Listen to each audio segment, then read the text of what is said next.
Yan, no? So, ano nga ba ang ginawa ni Kalingap Edo sa isang lugar, At grabe, no, grabe po talaga yung ginawa niya, nakakabilib, mamamangha ka po talaga. Kaya nakakatuwa po talaga, grabe. Blessings in disguise, good Samaritan po talaga.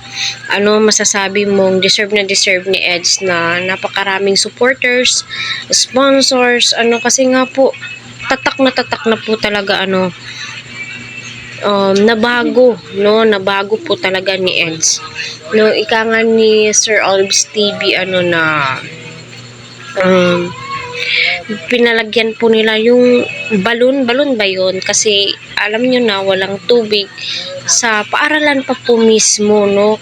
Alam naman po nating lahat na kailangan po yan ng mga teachers, supplies po nila, no? I mean, hindi supply. Yes, supply ng tubig, no? Lalong-lalo na kung mag-CCR, no? Kailangan po talaga yan. No, kasi napakahirap naman kung mag-iigib pa po sila sa napakalayo. O, di ba? Grabe si Eds. Lihim lang pala, no? Pero grabe, humahakbang. Napaka-humble po niyang tao. Kaya, masasabi mo po talagang sana ay marami pa po silang matulungan. Kasi napakarami po talaga ng nangangailangan ngayon. Halos, grabe, taghirap po talaga, kaya kailangan po natin kumayod